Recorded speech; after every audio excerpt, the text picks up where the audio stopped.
April 14th, 1814, and the opening night of the London season had transformed Lord Pembroke's ballroom into a glittering cathedral of candlelight and cruel whispers, where Eleanor Ashworth stood in her faded lavender gown near the terrace doors, watching her younger sister Lydia float across the dance floor in new pink silk that had cost more than Eleanor's entire wardrobe for the past 3 seasons combined. The cool spring evening pressed against the windows, while inside the air grew thick with perfume and judgment, and Eleanor had learned long ago to position herself in the shadows where the light from 1,000 candles could not illuminate what society had already deemed unworthy of illumination. She was 26 years old, the elder Ashworth daughter, and she had memorized every variation of the pitying glances and dismissive turns that greeted her presence at these affairs, had catalogued them like specimens in a naturalist's journal, had learned to anticipate the exact moment when a matron's gaze would slide past her as though she were merely another piece of furniture, placed unfortunately in the path of more interesting scenery.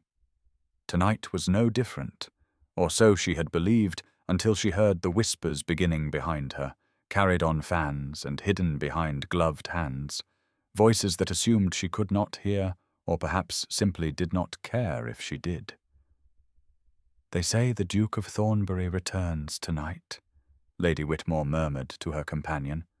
3 years abroad, and still unmarried, still carrying that dreadful reputation. "The devil Duke," Mrs. Pemberton replied with delicious horror. "Though I hear his fortune could forgive a multitude of sins." Eleanor pressed herself closer to the terrace doors, willing herself invisible. But invisibility had always been her curse rather than her refuge, and soon enough the conversation shifted, as conversations always did when she lingered too long in one place. "Speaking of unfortunate situations," Lady Whitmore continued, her voice dropping to that particular register reserved for gossip, too delicious to keep and too cruel to speak aloud. "Have you seen the elder Ashworth girl tonight, wearing that same lavender disaster she has worn to every ball for 2 years, standing there like a ghost haunting her sister's triumph?"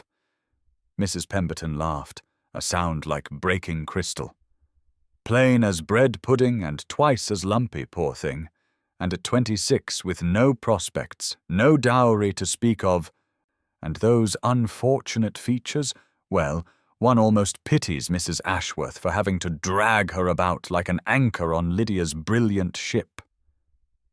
Eleanor's hands tightened on each other, knuckles white beneath her worn gloves, and she focused on the terrace beyond the glass, on the moonlight that promised escape, on the cool air that might ease the burning in her chest. She was not beautiful, this she knew, had known since childhood, when her mother's disappointed sighs had taught her that her worth would never be measured in the currency that mattered most in ballrooms such as these. But she was intelligent, she was well-read, she possessed thoughts and opinions that would have scandalized every person in this room. And somewhere in the hidden drawer of her writing desk sat pages that proved she was more than the sum of her inadequate features. A sudden commotion near the entrance drew every eye, and Eleanor looked up to see a tall figure entering the ballroom. Dark hair, darker eyes, a face carved from shadows and secrets. And she knew without being told that this was him, the Duke of Thornbury, the devil. Duke returned at last. Now please take a moment and subscribe to our channel and comment where you are watching from and what time is it. It is always fascinating to see where these stories get all around the world. Thank you. She could not breathe in that ballroom any longer, could not stand another moment near those voices that dissected her worth with surgical precision, and so Eleanor turned and slipped through the terrace doors into the cool April night, desperate for air that did not taste of judgment and champagne and her own inadequacy.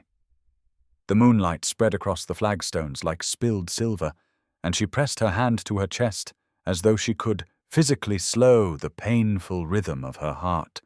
as though she could push back the tears that threatened to betray her careful composure. She had taken perhaps 3 steps into the darkness when she collided with something solid and warm, a wall of black evening coat and startled breath. And suddenly there was champagne everywhere, splashing across expensive fabric, and her empty dance card was falling from her fingers to land pathetically on the stones below. "I beg your pardon," she gasped, stumbling backward. Her cheeks flaming with mortification as she looked up into the face of the man she had struck, and found herself staring into eyes so dark they seemed to hold the night itself, set in features that were sharp and uncompromising, and entirely too observant for her comfort. The Duke of Thornbury stood before her, his coat ruined by her champagne, his expression unreadable as he studied her with an intensity that made her wish desperately to disappear into the shadows from which she had just fled. "I should have watched where I was going," she continued, her voice steadier now, though her hands trembled as she bent to retrieve her fallen dance card. But he was faster, his fingers closing around the small paper rectangle before she could reach it, and she saw then the scar that crossed his left hand, a pale line that spoke of violence and secrets. He glanced at the card, at its damning emptiness, and something flickered in those dark eyes that she could not name. "You were fleeing," he said, and his voice was lower than she had expected, rougher, as though he rarely used it for conversation. She lifted her chin, summoning what remained of her dignity beneath the faded lavender silk. "I was seeking air, Your Grace. There is a difference." "Is there?" he replied, and it was not quite a question, and she realized with a start that he must have heard them,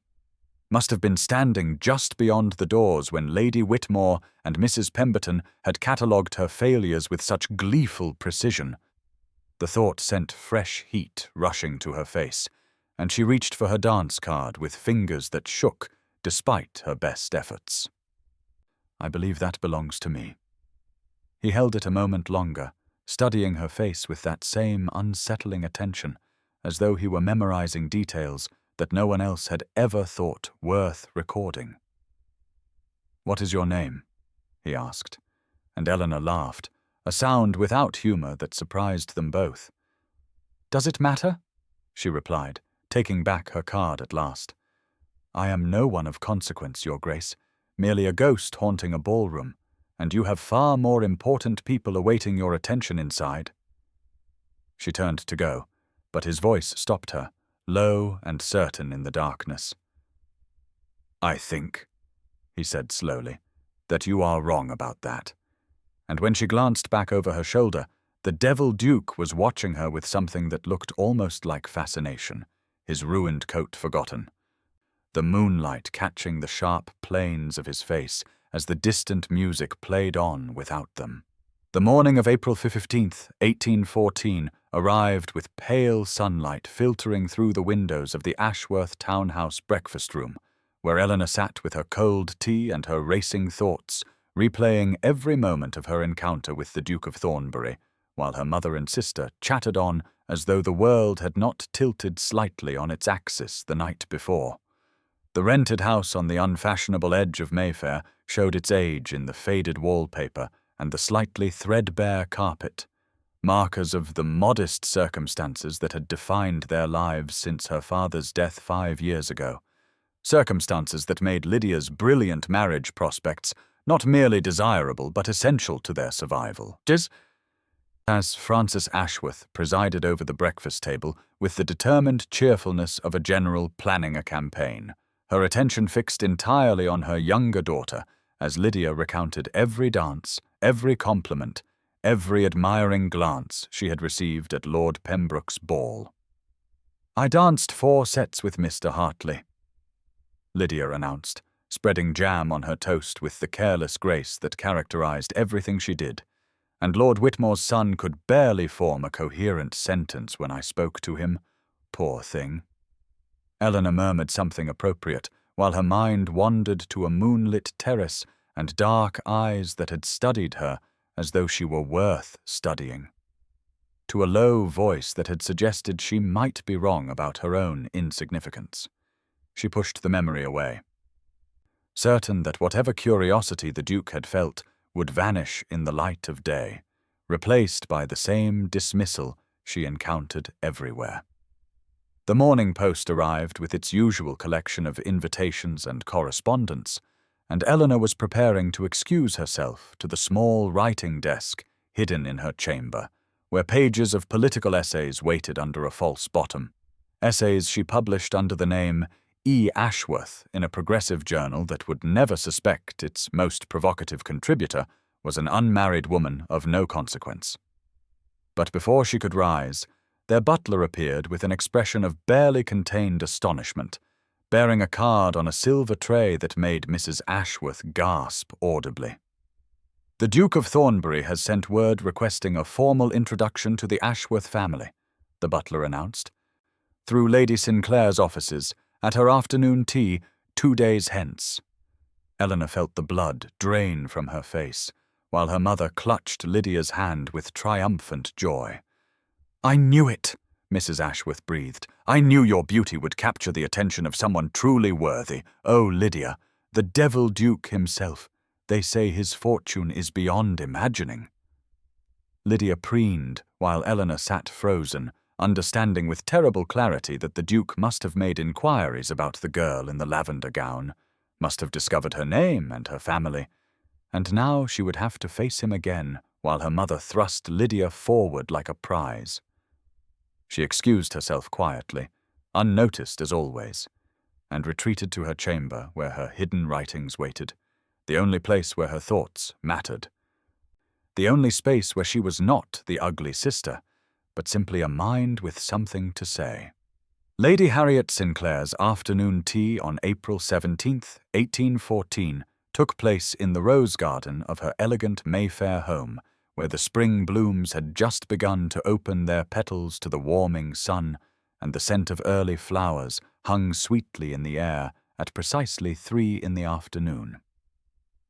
Eleanor arrived with her mother and sister, her heart a tight knot of dread beneath the modest grey muslin she had worn because her lavender gown still carried the memory of champagne and moonlight and dark eyes that saw too much. She expected to fade into the background as she always did, to find a quiet corner where she could observe without being observed. But the moment she stepped into the garden, she felt the weight of attention she had never before experienced, whispers following her path like shadows. Mrs. Ashworth had positioned Lydia at the front of their small party, the younger sister radiant in pale yellow silk that caught the sunlight and made her golden hair gleam, and Eleanor had resigned herself to another afternoon of watching her sister collect admirers, while she collected nothing but pitying glances.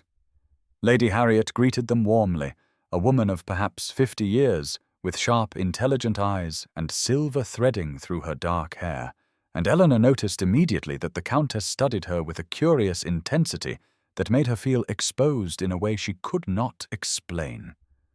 The Duke of Thornbury stood near a trellis of climbing roses,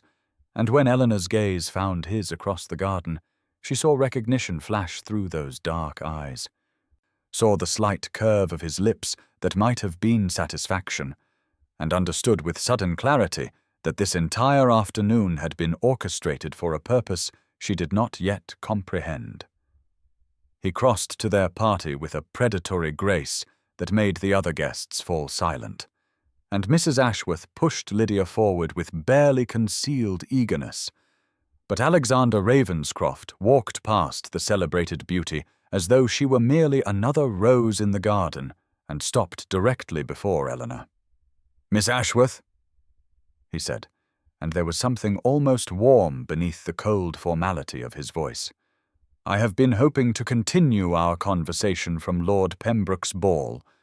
Mrs. Ashworth's face contorted with confusion, while Lydia's smile froze and then faded, but Eleanor could only stare at him, searching for the mockery that must surely lurk behind his words.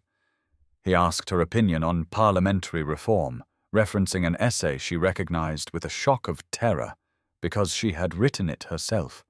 published just weeks ago under her pseudonym in the very journal she now realized bore the Ravenscroft family crest on its masthead. She answered carefully, unable to resist the pull of intellectual engagement, even as her mind raced with implications, and watched something like delight kindle in his expression as she unknowingly quoted her own arguments back to him. The other guests observed in stunned silence as the Devil Duke, the man who had not shown interest in any woman for 3 long years, engaged the plain elder Ashworth sister in conversation as though she were the only person in the garden worth speaking to, and Eleanor felt the first dangerous flutter of hope take root in her chest. The afternoon of April 20th, 1814, brought with it a delivery that would shatter the fragile equilibrium Eleanor had constructed around her heart, arriving at precisely 5 in the evening when the spring light slanted golden through the windows of the Ashworth townhouse and caught the dust motes floating in the air like tiny witnesses to the upheaval about to unfold. The footman presented a cream envelope bearing the Ravenscroft crest, and Mrs. Ashworth snatched it with trembling fingers, her eyes scanning the elegant script before her face, cycled through confusion, disbelief, and finally a grudging calculation that made Eleanor's stomach tighten with familiar dread. "We have been invited to dine at Thornbury House," her mother announced, and then, with emphasis that dripped with reluctant acknowledgement, the Duke has specifically requested that Miss Eleanor Ashworth be in attendance. Lydia's golden head snapped up from her embroidery, her lovely features arranging themselves into an expression of wounded incomprehension that Eleanor had seen deployed countless times to devastating effect, and the younger sister's voice emerged sharp and petulant as she demanded to know why Eleanor should be singled out when everyone knew the Duke must truly want her. Mrs. Ashworth hastened to soothe her precious daughter, insisting it was merely politeness. Perhaps the Duke wished to ensure Eleanor felt included so that Lydia might shine all the brighter by comparison. But Eleanor heard the uncertainty beneath her mother's words and felt something dangerous flutter in her chest. She excused herself and climbed the stairs to her small chamber, where she discovered a second delivery had been left upon her bed, a leather-bound volume of political philosophy with a card tucked inside, bearing only the initials A.R., and a single line that read, "I believe you will find the arguments in Chapter 7 particularly worthy of debate." Eleanor sank onto her narrow bed and pressed the book to her chest, her mind a tempest of warring emotions as she tried to understand why a man of his position and reputation would pursue conversation with a woman society had deemed unworthy of notice. She wanted desperately to believe his interest was genuine, that he truly saw something in her worth seeking. But 26 years of being overlooked had taught her the cruelty of hope and the inevitability of disappointment there. The question that haunted her was simple and devastating. Why her? And she could find no answer that did not eventually circle back to some ulterior motive that would leave her more broken than before. Yet when her mother grudgingly summoned the modiste to commission a new gown for the occasion, Eleanor found herself choosing blue silk, the color of a summer twilight, rather than the muted grays and lavenders that helped her disappear into walls. And she recognized in that small rebellion the first crack in the armor she had built around her wounded heart. She would attend the dinner at Thornbury House, she decided, clutching the Duke's book like a talisman against her own fears. And she would discover for herself whether Alexander Ravenscroft was offering her something real or merely another elegant form of the dismissal she had endured all her life. Thornbury House rose before Eleanor like a monument to everything she had never dared to dream of possessing. Its grand facade, illuminated by hundreds of candles that flickered in the windows on the evening of April 25th, 1814 at precisely 7 in the evening, and she felt her new blue silk gown suddenly inadequate, despite the hours her mother had spent fussing over every detail in a rare display of attention that Eleanor understood was motivated entirely by the opportunity to place Lydia in proximity to ducal wealth. The carriage rolled to a stop, and Eleanor's heart hammered against her ribs as a footman in immaculate livery handed her down, the spring storm gathering on the horizon, sending cool gusts of wind that carried the scent of rain and made the torches flanking the entrance dance wildly in their iron brackets. Inside, the house was a cathedral of elegance, marble floors gleaming beneath crystal chandeliers, portraits of stern ancestors watching from gilded frames, and Eleanor felt the weight of generations of aristocratic judgment pressing down upon her shoulders as she followed her mother and sister into the drawing-room, where Lady Harriet waited with a warm smile that felt like a lifeline. The other guests were precisely the sort Eleanor had learned to dread. Society matrons with sharp eyes and sharper tongues, young lords who looked through her as though she were made of glass, and she recognized Lady Pemberton, whose whispered cruelties at balls had carved themselves into Eleanor's memory like scars upon tender skin. She had positioned herself near a window, watching the first drops of rain streak the glass, when Lady Pemberton's voice carried across the room with deliberate clarity, remarking how charitable it was of the Duke to include the entire Ashworth family when surely one sister would have sufficed, and Eleanor felt the familiar burn of humiliation rise in her cheeks. But before she could retreat further into the shadows, Alexander Ravenscroft materialized at her side, his presence silencing Lady Pemberton mid-sentence, and he addressed Eleanor directly with a question about the political philosophy text he had sent, his dark eyes warm with something that looked remarkably like genuine interest. When dinner concluded, he asked if she would care to view the portrait gallery, and though Mrs. Ashworth's face contorted with confusion and Lydia's with barely concealed fury, Eleanor found herself walking beside him through candle-lit corridors until they stood before a painting of a woman with kind eyes and an unremarkable face. "My mother," Alexander said quietly, and the coldness that society attributed to him seemed to thaw as he spoke. They called her unsuitable too, a country gentleman's daughter without beauty or fortune. But my father saw what others missed. He turned to face Eleanor then,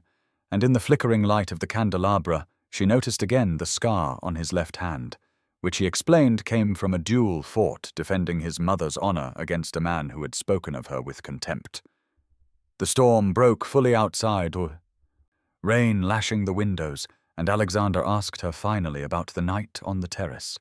about why she had fled, and why she had refused him her name. And Eleanor heard herself confessing that she had expected mockery, had braced for the cruelty that always followed when men of quality deigned to notice her existence. He was silent for a long moment, and then he said something that lodged itself in her heart like an arrow finding its mark, telling her that he had spent 3 years traveling the world, searching for something he could not name, and that on a moonlit terrace in London he had finally found a woman whose eyes held more depth than any ocean he had crossed. Hyde Park stretched before Eleanor in a tapestry of spring green on the morning of May 3rd, 1814, the clock having just struck 11 as she walked the gravel path with the book Alexander had sent pressed against her chest like armor, the blooming daffodils and early roses perfuming the air with promises she dared not believe, and the warm sun filtering through the canopy of ancient oaks to dapple the ground with shifting patterns of gold and shadow. She had chosen this hour deliberately, when fashionable society still lingered over chocolate and correspondence, hoping to find solitude among the flowers rather than face the curious stares that had followed her since the dinner at Thornbury House. But her breath caught sharp in her throat when she rounded a bend in the path and found Alexander Ravenscroft standing beside a stone bench as though he had been waiting for her all along, his dark coat immaculate against the verdant backdrop and his eyes finding hers with an intensity that made her foolish heart stammer. "You knew I would be here," she said, and it was not a question, but an accusation wrapped in wonder, and he inclined his head with the ghost of a smile playing at the corners of his mouth, as he admitted that he had made inquiries about her habits and had arranged this meeting with deliberate intent, because he found himself unwilling to wait for the next society function to see her again. Eleanor felt the familiar armor of doubt slide into place, even as warmth bloomed treacherously in her chest, and she demanded to know what game he was playing, what purpose she served in whatever scheme he was constructing, because surely he must understand that she was not the sister worth pursuing, and that if he wished access to Lydia, there were far simpler methods than this elaborate pretense of interest in the plain one. The coldness that society attributed to Alexander seemed to crack then, revealing something raw beneath, and he stepped closer until she could see the flecks of amber in his dark eyes as he spoke with a vehemence that startled them both, declaring that he had no interest whatsoever in her sister,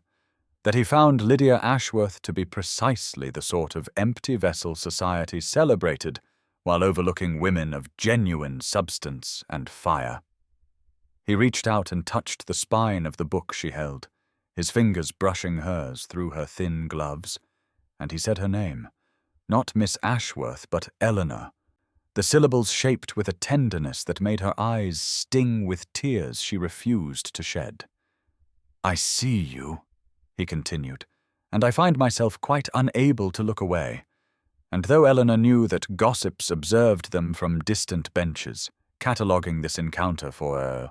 tomorrow's whispers, she could not bring herself to step back from the first man who had ever looked at her simple straw bonnet and unremarkable face and seen something worth pursuing. The morning of May 10th, 1814, dawned grey and merciless at precisely 9 in the morning, and Eleanor sat frozen at the breakfast table with the scandal sheet trembling in her hands, the cruel words swimming before her eyes as she read the column that had reduced her tentative hopes to ashes and exposed her most private self to the mockery of all London, for there in black ink was her name alongside phrases that cut like shattered glass, calling her the desperate spinster hunting a duke with the shameless persistence of a woman who had abandoned all dignity. And worse still was the revelation that followed, the exposure of her anonymous essays, with excerpts printed for ridicule. Her careful political arguments dismissed as the pathetic scribblings of a blue-stocking too plain to catch a husband through conventional means. Mrs. Ashworth had gone pale upon reading the column, her attention finally fixed upon her elder daughter, though for all the wrong reasons, demanding to know if Eleanor had truly written such unfeminine things, and whether she understood how this would reflect upon Lydia's prospects. And Eleanor could not answer because her throat had closed around a grief too profound for words, the private sanctuary of her writing violated and displayed for public consumption like a criminal in the stocks. She had risen from the table with what remained of her composure, retreating to her room where she penned a brief note to Alexander explaining that she could not see him again, that she refused to be the millstone around his neck that dragged the Duke of Thornbury into scandal and derision, and she had sealed it with hands that would not stop shaking when the commotion downstairs announced an arrival that propriety should have forbidden. Alexander Ravenscroft swept into the Ashworth drawing-room without invitation or announcement, his dark eyes blazing with a fury that made the servants scatter, and Mrs. Ashworth press herself against the wall, and he demanded to see Eleanor with a voice that brooked no argument, ignoring every convention of polite society as he had ignored the footman who tried to bar his entry. Eleanor descended the stairs to find him standing in the center of the modest room, like a storm contained in human form, and before she could speak the words of dismissal she had rehearsed, he crossed to her and took her hands in his, declaring in a voice loud enough to carry to the servants and neighbors and anyone who cared to listen that the columnist who had written such venom would be dismissed within the hour, for the publication belonged to him and he would not permit his future wife to be slandered in his own pages. The word wife rang through the room like a bell, and Eleanor heard her mother gasp, saw the calculation flicker in those maternal eyes that had never looked upon her with pride before, and she understood that Alexander had just declared his intentions to all of London through the simple act of claiming her before witnesses, transforming scandal into something that looked remarkably like a public courtship announcement from the most powerful duke in England.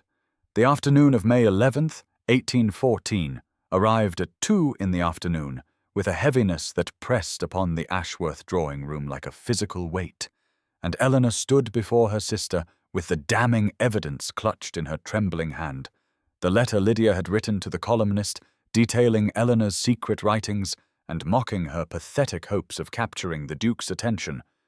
Discovered quite by accident when Eleanor had gone to Lydia's room seeking a borrowed ribbon and found instead the rough draft tucked carelessly beneath a pile of fashion plates, as though betrayal were merely another trifling amusement to be discarded when finished. Lydia's beautiful face cycled through expressions with theatrical precision. First, the wide-eyed denial that faltered when Eleanor held up the letter, then the defensive anger that blamed Eleanor for reaching above her station and embarrassing the family with her desperate pursuit of a man who surely only pitied her, and finally, the tears that had always worked so well on their mother, the delicate sobs and trembling lips that transformed Lydia from villain to victim with practiced ease. Mrs. Ashworth rushed to comfort her younger daughter, shooting Eleanor a look of reproach as though she were the one who had committed an unforgivable act, and when Eleanor demanded to know how her mother could excuse such cruelty, such deliberate destruction of her own sister's happiness and reputation, Mrs. Ashworth delivered the words that severed whatever remaining threads of hope Eleanor had harbored for her family's love, saying that Eleanor had nothing to lose while Lydia had her whole future at stake, that Eleanor should have known better than to imagine a duke would truly want her when Lydia was available, and that this entire situation was Eleanor's fault for putting herself forward and confusing a man who was clearly meant for better things. Eleanor felt something harden within her chest, not breaking but crystallizing into a new and unassailable shape. And she informed her mother and sister with perfect calm that she would be departing for Aunt Martha's cottage in Somerset by morning,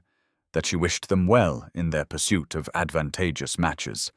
and that she would not be requiring any further assistance from a family that had made its preferences so abundantly clear. She climbed the stairs to her room with steady steps, refusing to let them see the tears that burned behind her eyes, and she packed her writings with careful hands, every essay and half-finished argument that represented the truest parts of herself. But she left the blue silk dress hanging in the wardrobe because it belonged to a dream that had never been hers to claim. And she sat at her small desk to write a letter to Alexander, explaining that she could not allow him to sacrifice his reputation for a woman whose own family considered her worthless, sealing it with wax and the last remnants of her foolish hope before the evening shadows claimed the room. The late afternoon of May 15th, 1814, settled over the Somerset countryside at 5 in the evening, with a golden warmth that seemed to mock Eleanor's quiet grief, and she sat in Aunt Martha's modest garden with her pile of essays spread across the weathered wooden table, finding in the peaceful silence of rural life a balm for wounds that still bled beneath her careful composure, though she could not stop her thoughts from wandering to London and to a dark-eyed duke who had surely by now realized the wisdom of forgetting a woman too troublesome to be worth his attention. The cottage was small but immaculate, surrounded by roses that Aunt Martha tended with the same fierce devotion she had once shown to Eleanor's father before his death. And in this sanctuary,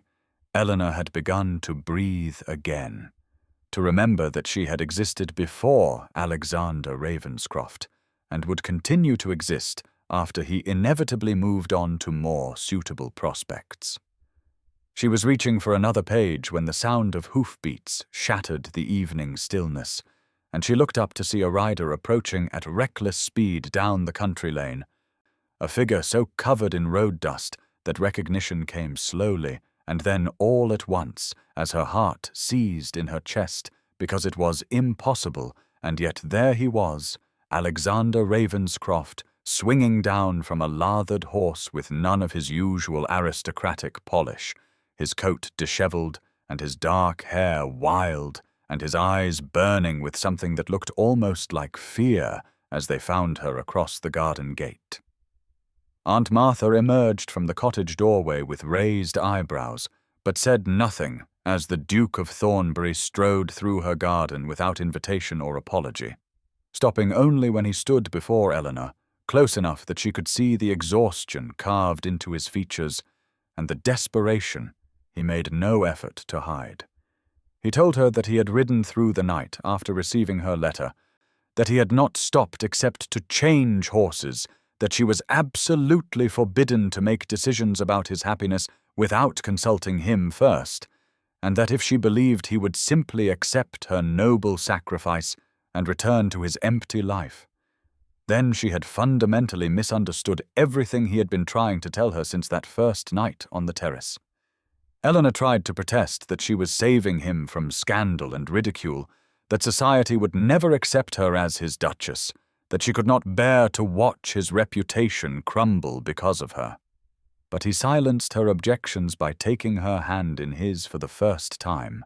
his grip warm and certain and slightly trembling as he declared that he did not want easy or expected, that he wanted difficult and extraordinary, that he wanted a woman who wrote political essays that made him think and argued with him without deference, and saw through his cold facade to the loneliness beneath. The sunset painted the garden in shades of amber and rose as Eleanor felt something shift within her chest, a wall crumbling that she had built so carefully over years of rejection, and she began for the first time to believe that perhaps she had been wrong about what she deserved. The 2 weeks spanning May the 16th to May 30th, 1814, unfolded like the slow unfurling of spring blossoms in Aunt Martha's garden, each day bringing Alexander to the cottage gate with the reliability of sunrise, and Eleanor found herself marking time not by the position of the sun, but by the sound of hoofbeats on the lane that announced his arrival from the modest inn where he had taken rooms despite the establishment's bewildered staff who had never hosted a duke and showed it in their anxious hovering. They walked together through meadows thick with wildflowers, sat beneath ancient oaks reading aloud from volumes of poetry and philosophy, argued cheerfully about political reform and women's education and the moral obligations of the aristocracy, and somewhere in those golden hours, Eleanor began to recognize a sensation she had nearly forgotten existed, the warmth of being genuinely seen and valued for the very qualities she had learned to hide. Alexander revealed himself to her in pieces, sharing the story of his broken engagement 5 years prior when his betrothed had publicly accused him of cruelty after he discovered her affair with his closest friend, and the Tun had believed her because his cold demeanor made the accusation plausible, because it was easier to imagine the Devil Duke as villain than victim, and he had retreated abroad rather than defend himself against lies that no one wished to disbelieve. Eleanor found herself reaching for his scarred hand as he spoke, tracing the mark left by the duel that had ended both the friendship and any illusions he harbored about society's capacity for justice. And she understood then why he had recognized her pain so readily on that terrace, why his dark eyes had seen past her faded lavender gown to the woman beneath. Because he too knew what it meant to be judged and found wanting by people who had never troubled themselves to look beyond the surface. She shared in turn the slow erosion of her spirit after her father's death when she was 21, the way her mother's indifference had calcified into active dismissal, the years of standing in shadows while Lydia absorbed all the light in every room, and Alexander listened with an intensity that made her feel as though her words mattered, as though her pain deserved witness. On the 10th day of his courtship, he lifted the stack of essays from her desk with careful hands and confirmed what she had suspected he knew, telling her that he owned the publication that had printed every piece, that he had read her arguments about parliamentary reform and educational access with growing admiration long before he knew the identity of the anonymous author, that he had fallen half in love with her mind before he ever saw her face. And Eleanor wept, then not from sorrow, but from the overwhelming recognition that she had been valued by this man, even when she believed herself invisible to the world. A letter arrived from Lady Harriet, bearing her blessing and news that Lydia's season was collapsing as suitors retreated from a family tainted by scandal, and Eleanor discovered she could not find satisfaction in her sister's misfortune, only a weary hope that perhaps they might one day find their way back to the affection they had shared as children, before beauty became currency, and Eleanor was declared bankrupt. The noon hour of June 5th, 1814, found Eleanor seated beside Alexander in his carriage as it rolled through the familiar streets of London, and she watched the elegant townhouses pass her window with a curious mixture of dread and determination that felt entirely foreign to the woman who had fled this city mere weeks ago, broken and certain that her brief season of hope had ended in permanent disgrace. The emerald green gown she wore was new, purchased from Alexander's accounts despite her protests, and the silk whispered against her skin with each movement of the carriage. A constant reminder that everything had changed, even as the city remained stubbornly the same, with its crowded streets and curious eyes and whispered conversations behind painted fans. Lady Harriet had insisted on hosting their return, opening her elegant Mayfair home for what she called a small, intimate gathering. Though Eleanor suspected her definition of intimate differed significantly from most, and as they approached the address, Eleanor felt Alexander's hand close over hers with steady reassurance, as though he could sense the flutter of anxiety beneath her composed exterior. He told her that she need not prove anything to these people, that they could turn around and return to Somerset if she wished, that he would happily marry her in her aunt's garden with only the roses as witnesses. But Eleanor shook her head because she understood now that running would not silence the voices that had haunted her for so long. Only facing them could accomplish that transformation. The carriage stopped, and a footman opened the door. And Eleanor emerged into the bright June sunlight to find herself observed by a cluster of ladies whose faces she recognized from that terrible ballroom in April, the same women who had catalogued her flaws and dismissed her worth, and she met their stares with a calm she had learned in quiet Somerset gardens, where a duke had taught her that their opinions were currency she need not accept. Alexander appeared at her side and offered his arm with deliberate formality, his dark eyes sweeping the watching crowd with cold challenge, as though daring anyone to speak against the woman he had chosen. And Eleanor felt something shift in the air around them, a recalibration of assumptions that rippled through the gathered observers like wind through wheat. Inside Lady Harriet's drawing room, news of their arrival had clearly preceded them, and Eleanor found herself the subject of intense scrutiny from guests who struggled to reconcile the confident woman in emerald silk with the faded wallflower they had so easily dismissed, their confusion evident in awkward greetings and hastily revised courtesies. Mrs. Ashworth stood near the window, looking pale and uncertain, her usual commanding presence diminished by the obvious reality that her overlooked daughter had somehow captured the most notorious duke in England, and when their eyes met across the room, Eleanor saw something she had never expected to find in her mother's expression, something that looked almost like shame mingled with bewildered respect.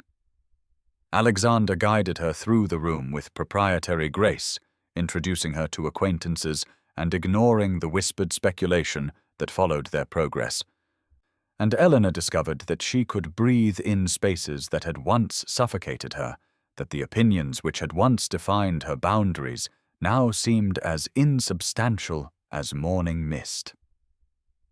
The afternoon of June 10th, 1814, arrived wrapped in golden sunlight and the heady perfume of 10,000 roses as Eleanor stepped through the ornamental gates of the royal garden party on Alexander's arm, her ivory silk gown catching the breeze like a whispered promise, while all around them the cream of English society turned to observe the woman who had somehow captured the devil Duke, and Eleanor felt the weight of their scrutiny settle upon her shoulders like a familiar cloak, though it no longer possessed the power to suffocate her spirit, as it once had done in ballrooms where she stood invisible and aching. She recognized faces from that terrible April evening at Lord Pembroke's ball, the same cluster of ladies who had catalogued her flaws with such casual cruelty, Lady Montague and Mrs. Whitmore and the Duchess of Ashford, whose whispered commentary had driven Eleanor fleeing to the terrace, where everything had changed, and now they watched her approach with expressions caught somewhere between disbelief and poorly concealed envy, as Alexander guided her toward the rose arbor where refreshments awaited. Lady Montague struck first, her smile sharp as cut crystal, as she remarked how surprising it was to see Miss Ashworth at such an elevated gathering, her tone suggesting that Eleanor had somehow wandered in through a servant's entrance by mistake. But Eleanor felt Alexander tense beside her and placed her hand gently on his arm to still his defense before responding with calm clarity that she found nothing surprising about being where one belonged, and that perhaps Lady Montague might benefit from Aristotle's observation that dignity does not consist in possessing honours, but in deserving them. The silence that followed stretched deliciously as Lady Montague's cheeks flushed crimson, and nearby guests failed to suppress their amusement at witnessing the formerly invisible wallflower deliver such an elegant set down, and Eleanor discovered that victory tasted sweeter when earned through her own wit rather than borrowed from Alexander's fearsome reputation. The afternoon unfolded like a series of small triumphs as Eleanor navigated conversations with politicians and poets and patronesses, her essays giving her fluency in topics that left other young ladies silent and struggling, and she watched Alexander watching her with an expression of fierce pride that warmed her more thoroughly than the June sunshine. When Queen Charlotte herself paused to inquire about their acquaintance, Alexander deferred to Eleanor with deliberate grace, allowing her to describe their meeting in terms that charmed the elderly monarch into rare laughter and an approving observation that it was refreshing to encounter a young woman with substance behind her beauty. As the garden party wound toward its conclusion, Alexander drew Eleanor aside beneath a canopy of climbing roses, his hand resting possessively against the small of her back as he murmured that watching her conquer the same society that had once dismissed her had clarified something he had been contemplating for weeks, and though he did not speak the words directly, Eleanor understood from the intensity in his dark eyes that something significant was taking shape in his thoughts, something that would transform her life yet again in ways she was only beginning to allow herself to imagine. The evening of June 14, 1814, settled over Thornbury House with unusual warmth as Eleanor followed a footman through corridors she had come to know well over these past weeks, though tonight the familiar passages seemed charged with something electric and unspoken that made her pulse quicken beneath the delicate silver silk of her gown. And when she reached the library doors, she paused for just a moment to steady herself before entering the room where Alexander waited alone beside a fire that crackled cheerfully despite the summer heat outside. He turned at her entrance, and she saw something unfamiliar in his expression, a vulnerability that softened the hard planes of his face and made him appear younger than his 32 years, almost uncertain in a way that seemed impossible for a man whom all of London feared and whispered about in tones of scandalized fascination. The dinner had been intimate, just the two of them at a table meant for 20, and their conversation had flowed easily through politics and poetry and the small observations that had become the currency of their courtship. But Eleanor had sensed throughout the meal that Alexander was building toward something,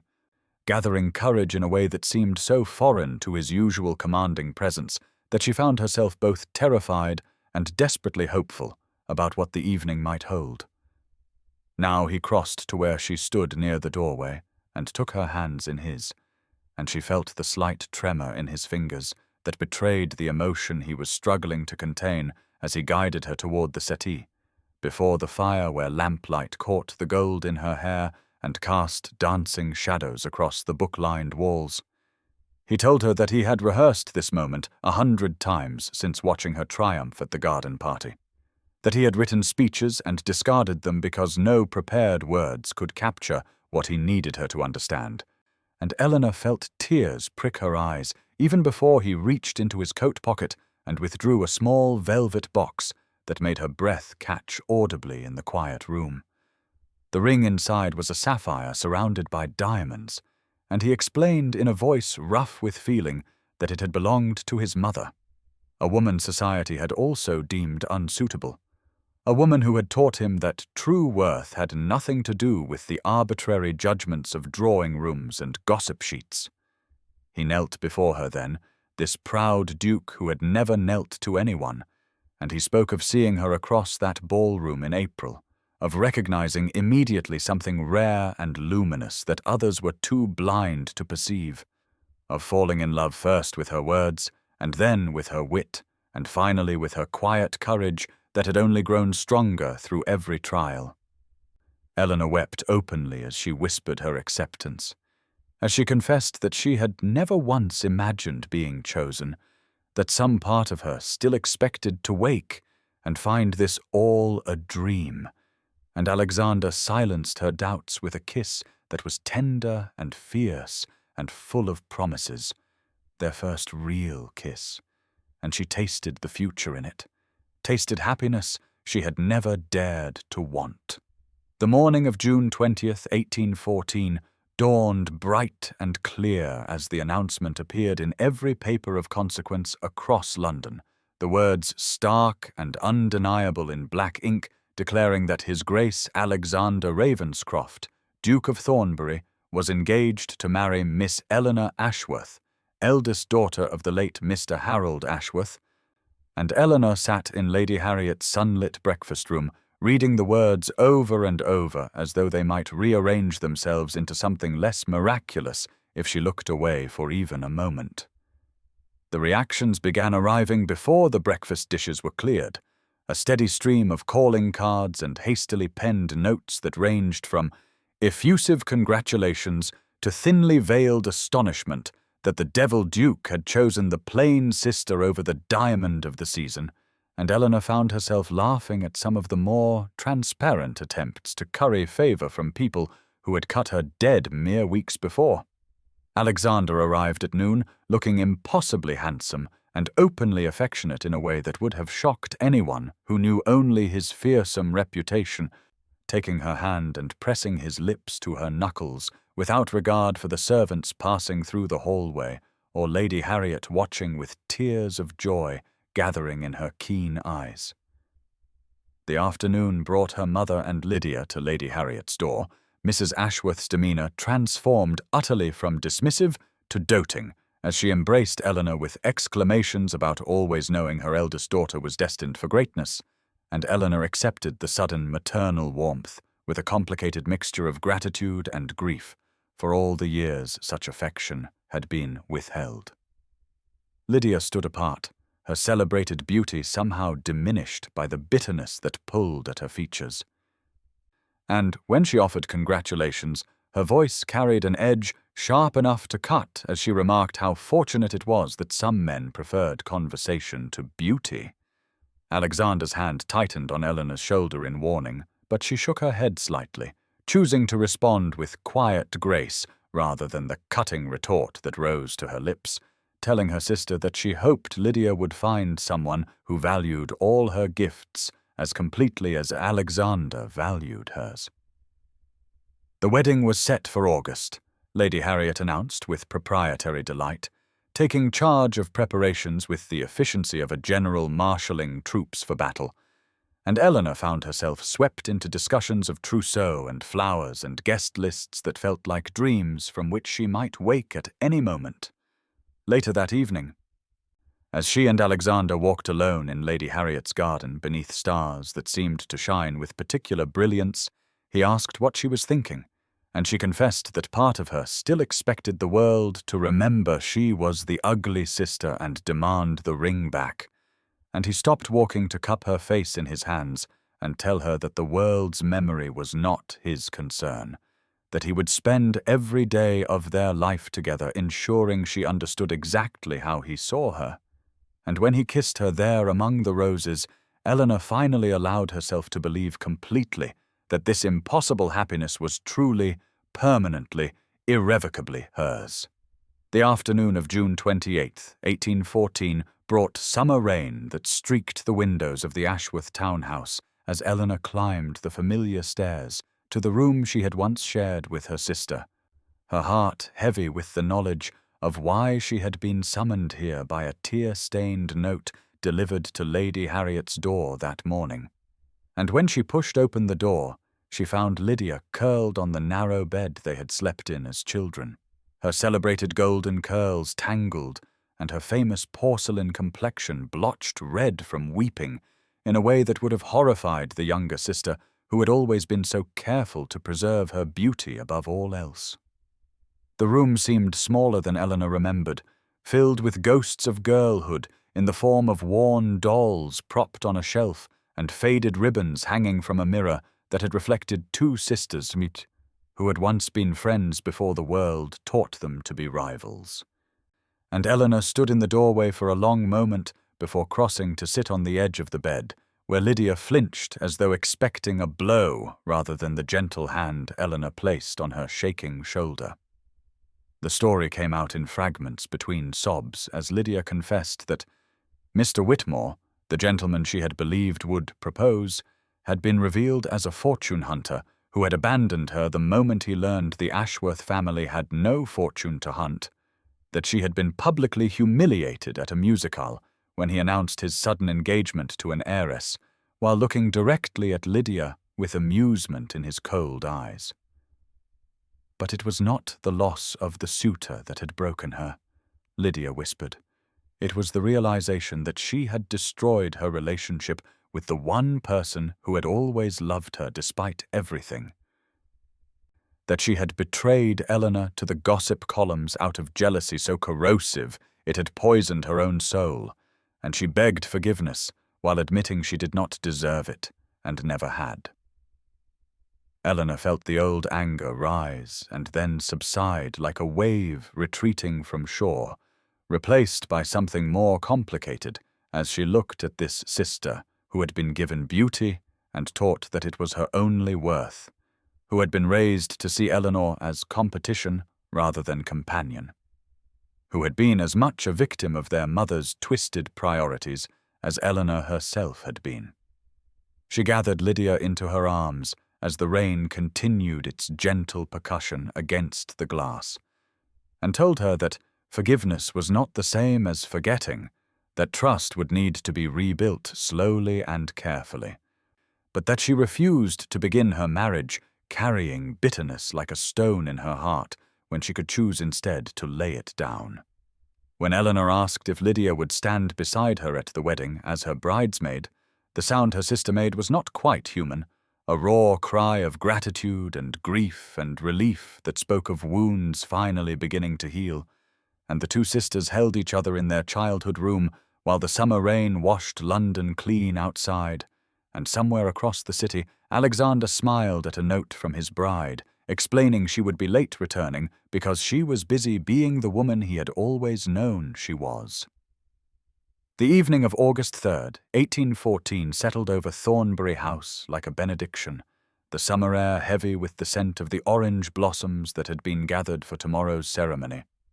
And Eleanor stood alone in the guest chamber that would be hers for only this one final night, her wedding dress hanging in the corner like a ghost of the woman she was about to become, ivory silk and delicate lace that seemed to belong to someone far more worthy of such finery than the plain sister who had spent 26 years believing herself destined for spinsterhood and shadows. She should have been sleeping, should have been resting for the momentous day ahead, but her heart was too full of wonder to permit such practical concerns, and so she stood at the window watching moonlight silver the gardens below when she heard the soft tap of pebbles against glass that made her breath catch, because she knew, even before she looked down, exactly who would be standing there in defiance of every rule of propriety that demanded they remain apart until the church doors opened tomorrow morning. Alexander waited in the garden, his dark hair dishevelled and his coat abandoned somewhere, looking up at her window with an expression that transformed the fearsome devil duke into simply a man who could not bear one more night without seeing the woman he loved. And Eleanor did not hesitate before slipping down the servants' stairs and out through the kitchen door to meet him among the roses where they had shared so many conversations that had built the foundation of everything they were about to promise each other. He caught her hands the moment she appeared, pulling her close enough that she could feel his heart racing beneath the fine linen of his shirt. And when he whispered that he knew this was terribly improper, but he needed to see her, needed to remind himself that tomorrow was real, she laughed softly and confessed she had been standing at the window, unable to sleep for the very same reason. They walked slowly through the moonlit paths, speaking of small things and enormous things, of fears that had faded and hopes that had bloomed. And when he asked if she was frightened, she told him the truth, that she was not frightened of marriage or of him, but only of waking to discover this had all been an elaborate dream from which she would return to being invisible. He stopped walking then and turned her to face him, his hands gentle on her shoulders as he told her that he would spend every morning of their life together, proving to her that she was seen, that she was wanted, that she was the only woman in any room who had ever truly captured his attention, and she believed him completely for the first time since that collision on a moonlit terrace 4 months ago. There was something else she needed to tell him, something she had been holding secret like a treasure too precious to risk, and she took his hand and pressed it gently against her stomach, where the first subtle curve of new life had begun to make itself known, watching his face transform from confusion to wonder to a joy so profound it brought tears to his dark eyes as he sank to his knees in the garden and pressed his lips to the place where their child grew. The morning of August 4th, 1814, dawned golden over London, as if heaven itself had decided to bless the union about to take place at St. George's, Hanover Square. And Eleanor stood before the mirror in her chambers at Thornbury House, watching a stranger stare back at her, a woman draped in ivory silk and delicate lace, with orange blossoms woven through hair that had been styled with more care than she had ever received in 26 years of existence. And she pressed her hand against her stomach where new life grew and whispered to her reflection that this was real, that she was awake, that in less than an hour she would become the Duchess of Thornbury and the wife of a man who had seen her when the entire world had looked away. The carriage ride to the church passed in a blur of London streets she had walked in anonymity for so many seasons, streets where she had been invisible and insignificant, and utterly alone. And when the vehicle stopped before the grand stone edifice, with its columns reaching toward the summer sky, she saw the crowd gathered outside and felt her breath catch, because these were the people who had whispered about the ugly sister, who had pitied her mother for having such an unfortunate eldest daughter, who had laughed behind fans at the desperate spinster hunting a duke. And now they craned their necks to catch a glimpse of her as she stepped out in her wedding finery. Lady Harriet waited inside the vestibule with tears already streaming down her weathered cheeks, and she took Eleanor's hands and told her that she had never been more proud than she was at this moment, watching her nephew marry the only woman who had ever been worthy of him. And behind her stood Lydia in pale blue silk, looking nervous and hopeful and genuinely happy for the first time since their reconciliation. The church doors opened, and Eleanor saw the aisle stretching before her like a river of rose petals leading to the altar where Alexander waited, and her heart nearly stopped when she saw his face, because the fearsome devil Duke, who had terrified London society with his cold demeanour and ruthless reputation, was openly weeping as he watched her walk toward him, his dark eyes bright with tears he made no effort to hide, his scarred hand pressed against his chest as though his heart might escape without restraint. She reached him, and he took her hands, and the vicar began to speak, but Eleanor heard little of the traditional words, because Alexander was looking at her as though she were the sun emerging after endless winter, and when it came time for his vows, he spoke not the standard phrases, but words he had clearly written himself, telling the congregation that he was marrying a woman the world had overlooked,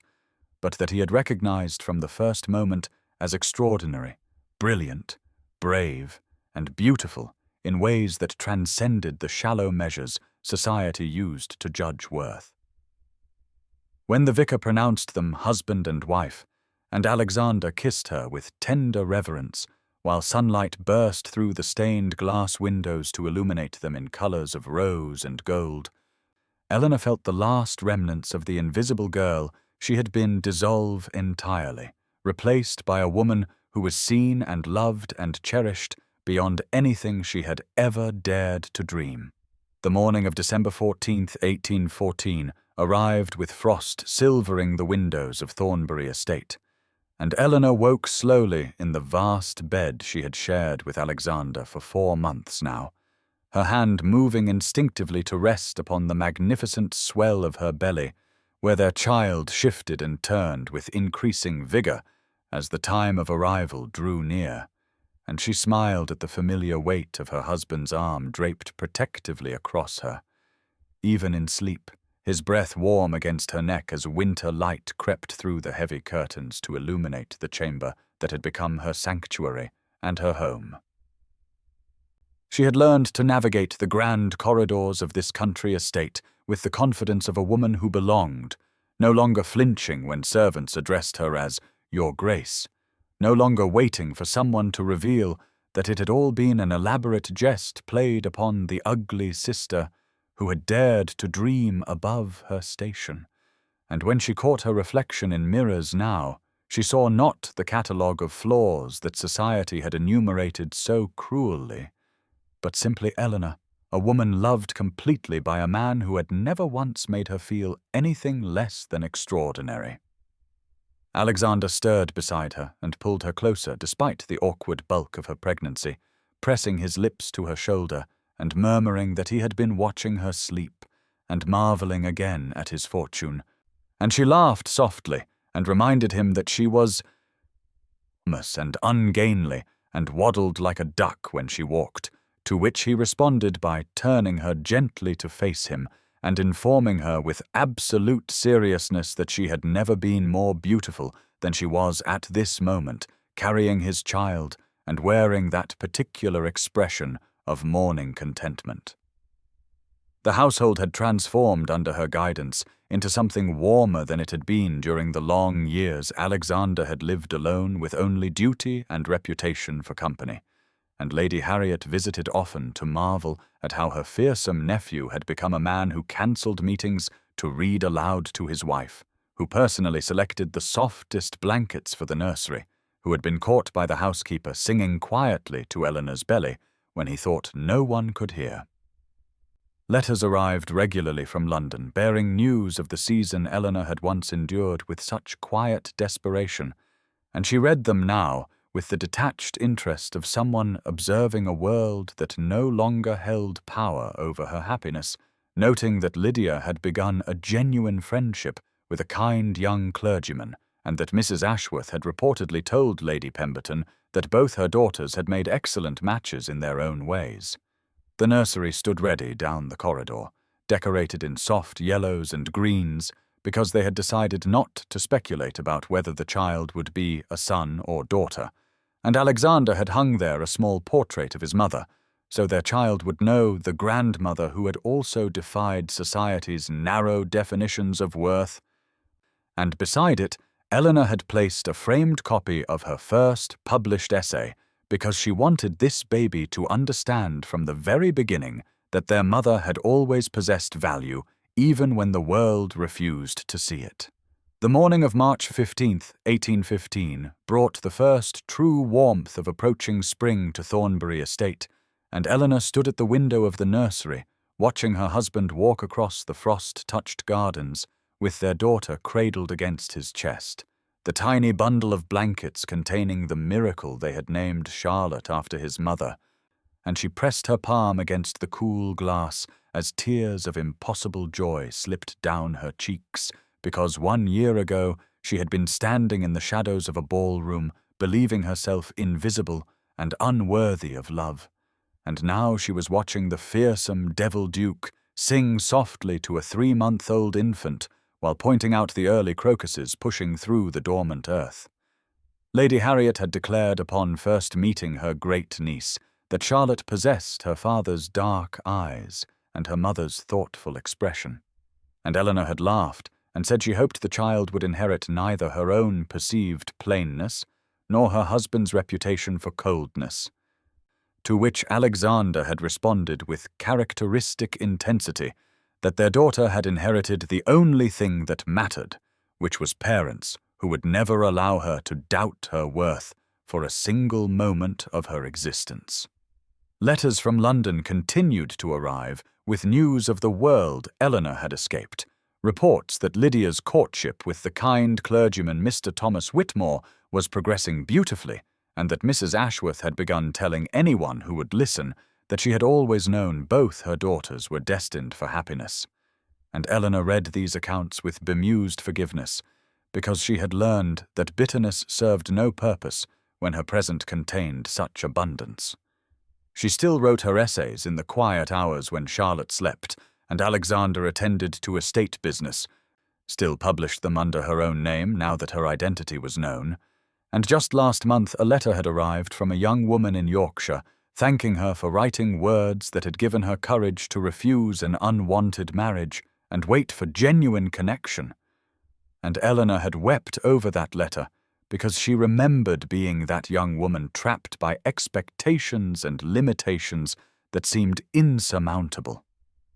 Alexander found her still standing at the nursery window when he returned with their daughter, and he crossed the room to stand behind her, wrapping his free arm around her waist, while Charlotte gurgled contentedly between them.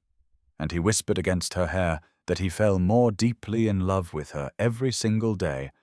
that watching her become a mother had only confirmed what he had known from their first collision on that moonlit terrace, which was that Eleanor Ashworth was the most extraordinary woman he would ever encounter.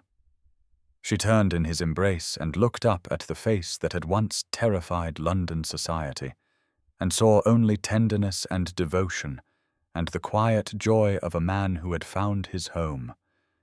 And she thought about all the years she had believed herself unworthy of such love, and marveled at how completely wrong she had been. How the very qualities society had dismissed as flaws had been the qualities that drew him to her, her intelligence and her dignity and her refusal to become bitter despite endless cruelty. Charlotte reached up and grasped a strand of Eleanor's hair, and they both laughed at their daughter's determined grip. And in that laughter Eleanor heard the echo of every prayer she had never dared to speak, answered beyond imagination.